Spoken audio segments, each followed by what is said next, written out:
बेली चिराना क्षेत्र निवासी ओम सिंह पुत्र हंसराज, जो कि करीब 4 दिनों से अपने बेली चिराना स्थित घर से गायब हैं, की तलाश को लेकर आज परिजनों ने तवी नदी व साथ लगती नहरों में सर्च अभियान चलाया। परिजनों का कहना है कि ओम सिंह, जो कि मानसिक रूप से थोड़ा अस्वस्थ हैं, 4 दिन पहले किसी रिश्तेदार के घर खाना खाने के लिए कहकर गया तो वापस घर नहीं आया, जबकि जिनके घर उन्हें जाना था वो वहां पर भी नहीं गए। परिजनों के अनुसार वो 1.5 वर्ष पहले भी नहर में गिरे थे। ऐसे में उन्हें शक है कि कहीं वो तवी नदी या नहर आदि में ना गिर गए हों, जिसे लेकर वो सर्च अभियान चला रहे हैं, लेकिन उन्हें अभी तक ऐसा कुछ नहीं मिला जिससे कि पता चल सके कि वो कहां पर हैं।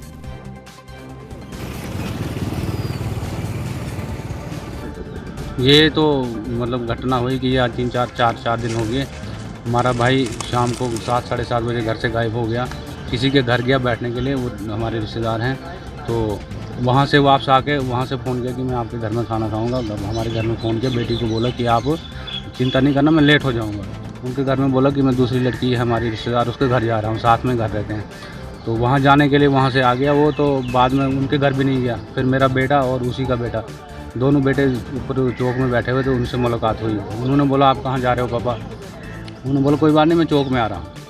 तो उन्होंने बोला चलो घर चलो। थोड़ा सा कुछ मेंटली थोड़ा सा प्रॉब्लम थी, पहले से भी दवाई खा रहे थे वो, 2-3 साल से दवाई खा रहे, अभी 2 महीना पहले उन्होंने बंद कर दी थी, तो उससे थोड़ा सा कुछ प्रॉब्लम हो गई थी। तो उसके बाद वहाँ से उनको बोला जी मैं घर में मैं आ रहा हूँ घर में। तो नीचे तक वापस आए तो बच्चे, आजकल के बच्चे आपको पता है, छोटे छोटे बच्चे। All Jammu Kashmir transport welfare association के सदस्य विजय सिंह ने आज पत्रकारों से बात करते हुए कहा कि सरकार ने निजी ट्रांसपोर्टरों को कोई राहत नहीं दी है। ऐसे में वो अभी अपने वाहनों को सड़क पर नहीं उतारेंगे, लेकिन इसे लेकर कल एक बैठक एसोसिएशन द्वारा की जाएगी, जिसके बाद आगे का फाइनल निर्णय होगा कि वाहन चलेंगे या नहीं। कल अध्यक्ष TS वजीर अपने निवास पर आयोजित होने वाली पत्रकार वार्ता में फाइनल निर्णय देंगे। हुआ तो हमारे लिए वही ऑर्डर है, आपने पढ़ा होगा, जो कल नई गाइडलाइन सरकार की तरफ से निकली है। तो आज हमने सभी ने सोच विचार करके कल के लिए हमने एक बड़ी प्रेस वार्ता रखी है, क्योंकि हमारे जो अध्यक्ष हैं सरदार TS वजीर साहब, उनकी अध्यक्षता में कल एक बड़ी प्रेस कॉन्फ्रेंस होगी उनके निवास स्थान पर। तो आज हमारे लिए लॉकडाउन ही है, क्योंकि आपके माध्यम से मैं अपने ट्रांसपोर्टर जितने भी हमारे हैं उनमें, चाहे टैक्सी है, ऑटो है, मेटाडोर है, बसेस है, मैं उनको आपके माध्यम से बताना चाहूँगा कि हमारे लिए लॉकडाउन ही है, क्योंकि हम 50% सीटिंग कैपेसिटी के हिसाब से गाड़ियाँ नहीं चला सकते। अखिल भारतीय सफाई मजदूर संघ के बैनर तले NGO सफाई कर्मचारियों ने उन्हें ठेकेदारों द्वारा सैलरी न दिए जाने को लेकर आज विरोध प्रदर्शन किया और कहा कि वो तब तक काम नहीं करेंगे जब तक उनका वेतन उन्हें नहीं दिया जाता है। इस मौके पर अध्यक्ष लक्की चीरा व महासचिव अमर मोहम्मद ने कहा कि आज 31 मई हो गई है और सफाई कर्मचारियों को 1 माह की भी सैलरी नहीं दी, जबकि उनके 2 माह की सैलरी बन चुकी है। ऐसे में निर्णय लिया गया है कि जब तक सफाई कर्मचारियों को सैलरी नहीं मिलती तब तक वो हड़ताल जारी रखेंगे। ठेकेदारी बंद करो, बंद करो, बंद करो, ठेकेदारी बंद करो, बंद करो, बंद करो। जैसा कि आप देख रहे हो कि काफी दिनों से हमारे सफाई कर्मचारी जो NGO वर्कर्स हैं, वो काफी दिनों से स्ट्राइक पर बैठे हुए हैं। जिस तरीके से NGO कॉन्ट्रैक्टर्स को कहा गया था कि 20 के बाद 20 तारीख को तमाम NGO सफाई कर्मचारी जो है उनकी सैलरी जो है वो NGO ठेकेदार जो उनके अकाउंट्स में डाल देगा, लेकिन आज आप देख सकते हो कि आज जो तारीख है वो 31 तारीख हो चुकी है। दूसरा महीना जो खत्म होने को है और तीसरा महीना शुरू होने को है, अभी तक हमारे NGO सफाई कर्मचारियों की सैलरी जो है उनके अकाउंट्स में नहीं आई, जिस कारण तमाम सफाई कर्मचारियों ने ये डिसीजन लिया कि हम जो है तब तक स्ट्राइक नहीं खोलेंगे जब तक हमारी सैलरी जो है उनके अकाउंट में नहीं पहुंचेगी। पैंथर्स पार्टी के नेता हर्षदेव सिंह ने आज जम्मू के BC रोड स्थित PHE विभाग के चीफ इंजीनियर कार्यालय का घेराव करते हुए वहां पर धरना लगाया और विरोध प्रदर्शन किया। इस मौके पर हर्षदेव ने कहा कि PHE विभाग कागजों में ग्रामीण क्षेत्रों को पानी की सप्लाई कर रहा है, जबकि इस गर्मी के मौसम में भी पहाड़ी क्षेत्र के गाँवों के लोगों को 6 से 7 किलोमीटर दूर जाकर पानी भरकर लाने को मजबूर होना पड़ रहा है, जबकि अधिकारी कागजों में योजनाएं बनाकर पैसा लूट रहे हैं। देखिए, पीने के पानी की इतनी किल्लत गाँव के लोगों को आ रही है जिसका लफ्जों में बयान नहीं किया जा सकता। लोग प्यासे मर रहे हैं, पानी की एक एक बूंद के लिए कई किलोमीटर पैदल चल के जाना पड़ रहा है उनको। कोई सुनने वाला नहीं है। कहाँ है सरकार? कहाँ है बीजेपी के नेता? कहाँ है वो मंत्री, एमएलए, एमपी, टीडीसी के मेंबर जो बड़े बड़े दावे करते थे कि लोगों की मदद के लिए आगे आएंगे? और कोई अफसर गांव में जाने के लिए तैयार नहीं है। गांव के लोगों को घरों में बंद रखा हुआ है और पीने का पानी उनसे 6-6 किलोमीटर दूर है। नदियों में, नालों में जाकर पानी भर रहे हैं। जम्मू शहर में अनलॉक की प्रक्रिया शुरू होने पर उन दुकानदारों ने भी राहत की सांस ली है जिनके कारोबार 29 अप्रैल से बंद पड़े हैं। उन्होंने कहा कि सरकार द्वारा किया गया निर्णय बेशक देरी से आया है, लेकिन ये एक सही निर्णय है। इससे किराए की दुकानों में कार्य करने वाले दुकानदारों को बड़ी राहत मिली है। उन्होंने कहा कि दुकानदार अपनी दुकानों पर कोरोना नियमों की पूरी पालना करेंगे ताकि इसे फैलने से रोका जा सके।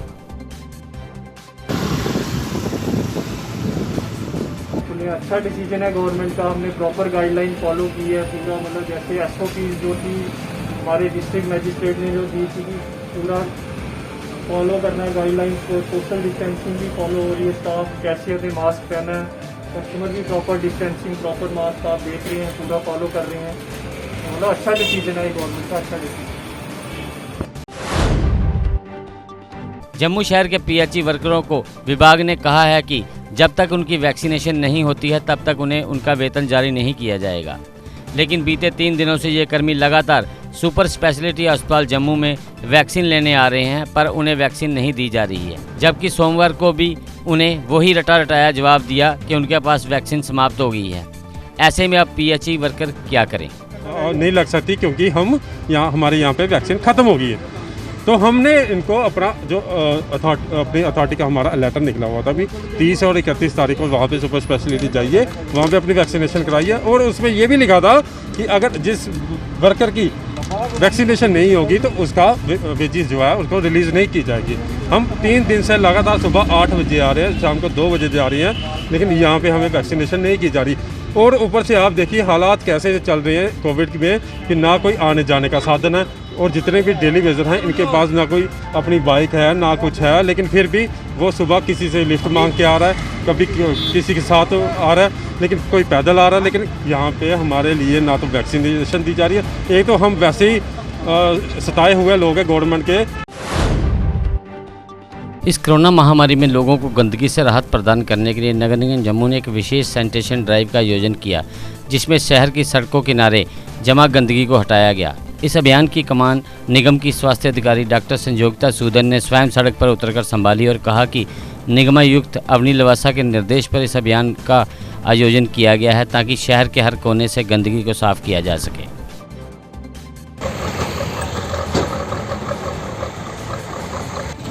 आज हम लोग सैनिटेशन एक स्पेशल सैनिटेशन ड्राइव स्टार्ट किए हमने। इनके डायरेक्शंस हमारी वर्दी कमिश्नर ने दिए, और वैसे तो ये सैनिटेशन ड्राइव चलते रहती है। अभी आपने देखा होगा पिछले महीने भी हम लोग ने की, उसके पहले भी की। तो ये जो ड्राइव है इसमें हम लोगों ने पर्टिकुलर जगहें चुनी है कि कहाँ कहाँ करनी है, और हर मोहल्ले जो भी सड़कें हमें लग रही हैं कि ख़राब हो रही है, कोरोना को देखते हुए हमने ये शुरू किया। और ये आज से शुरू किया। आज हमारा वहाँ ये पूरा पुल का एरिया लेके कासिम नगर इस एरिया पे करेंगे, उसके बाद कल का रोस्टर है। तो ऐसे रोस्टर बना के हम लोगों ने सैनिटेशन ड्राइव की है शुरू। कुछ दिन पहले जम्मू के राजतिलक रोड से एक नवजात शिशु का शव दुकान के बाहर पाया गया था, जिसे पुलिस ने कब्जे में लेकर जांच शुरू कर दी थी। लेकिन आज एनजीओ हेल्पिंग हैंड द्वारा इस नवजात बच्चे के अंतिम संस्कार की प्रक्रिया को पूरा करने के लिए इसे उत्तर वैदिक प्रमंडल ले जाया गया, जहां पर पूरी धार्मिक आस्था के अनुरूप बच्चे का अंतिम संस्कार किया गया। इस कार्य में एनजी का सहयोग डबगोत्रा चैरिटेबल ट्रस्ट ने किया। इस मौके पर सोमनाथ डबगोत्रा ने एनजीओ के युवाओं की इस कार्य को करने को लेकर जमकर सराहना की।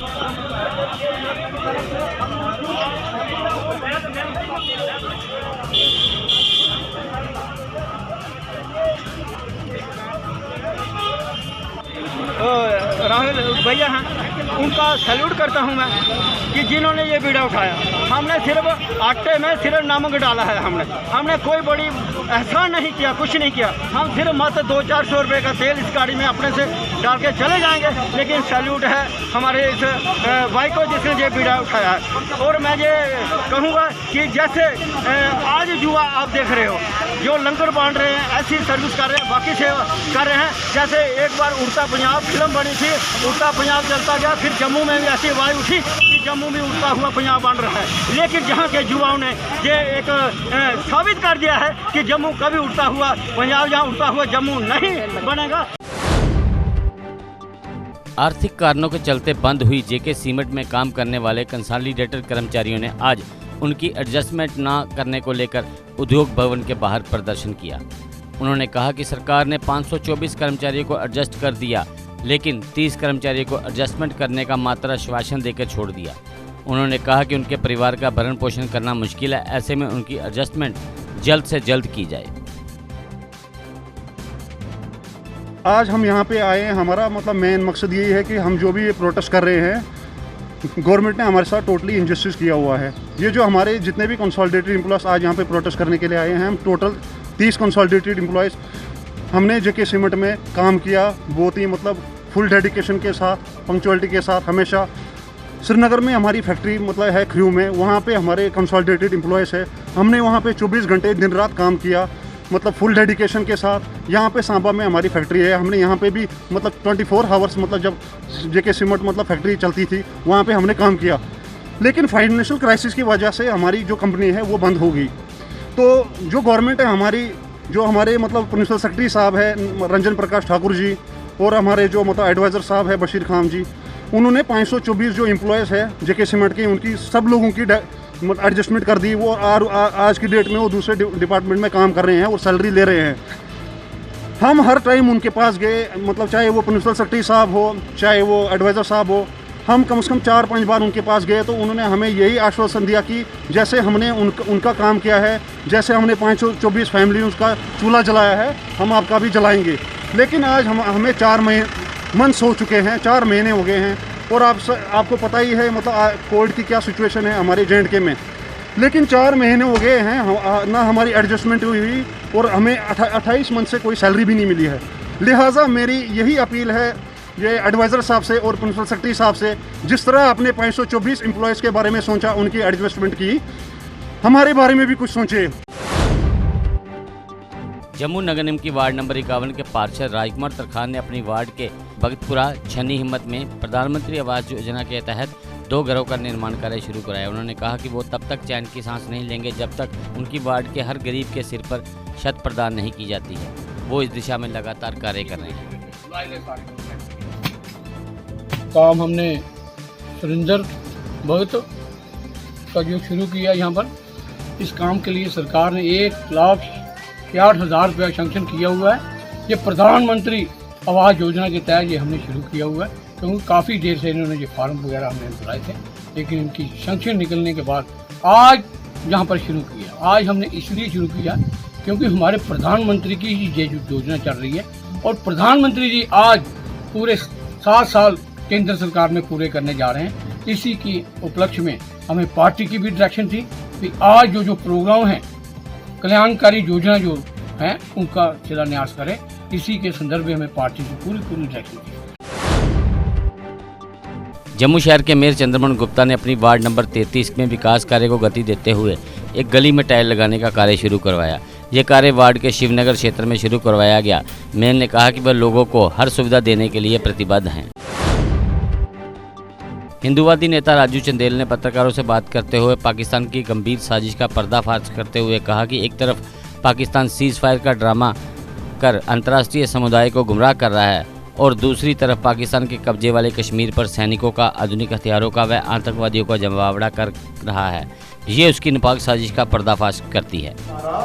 जो जमावड़ा इकट्ठा किया गया है पीओके के अंदर, जो उनके कब्जे वाला पाकिस्तान है, उसके अंदर जो ये जमावड़ा इकट्ठा किया जा रहा है, उसकी मंशा साफ जाहिर है कि वह पाकिस्तान जो है, नापाक पाकिस्तान, हमास की तर्ज पर तुर्की और चीन उसको सहयोग अपना दे रहे हैं। ये कुछ ऐसा बड़ा करने के तरफ उनका इशारा है कि कोई अप्रिय घटना ना घटे।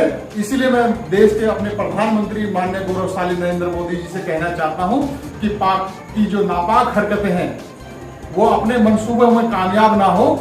वो हर बार सर जो अपना ये दिखाता है सीज फायर कह करके उसका उल्लंघन करता है और उसकी आड़ में जो आतंकवाद को फैलाता है, आज सीज फायर का नाम दे करके आतंकवाद को बढ़ावा दे रहा है और पीओके में पुनः जो आतंकी कैंप है वो सक्रिय हो चले हैं।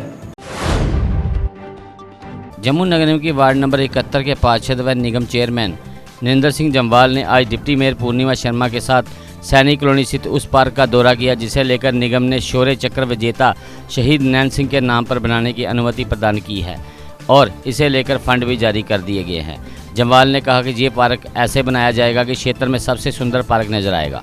मार्क किया था बट यहाँ पे डेवलपमेंट ना हो पाई थी ड्यू टू फंडिंग, और जब मैं कारपोरेटर बना तो मैंने एक प्रण लिया था कि मैं इस पार्क को सबसे अच्छा पार्क बनाऊंगा, क्योंकि आने वाली नस्लें उनको पता चले कि शहीदी कैसे दी जाती है, क्योंकि शहादत देना कोई इतनी आसान बात नहीं है। और आने वाली पीढ़ियां इनसे प्रेरणा लें और देशभक्ति में आगे बढ़े। इन्हीं सब चीज़ों को देखते हुए मैं फिर से एक बार मेयर, डिप्टी मेयर और कमिश्नर मैडम का शुक्रिया अदा करता हूं जिन्होंने ये प्रोजेक्ट सैंक्शन किया। जीके अपडेट रहे हमारे साथ।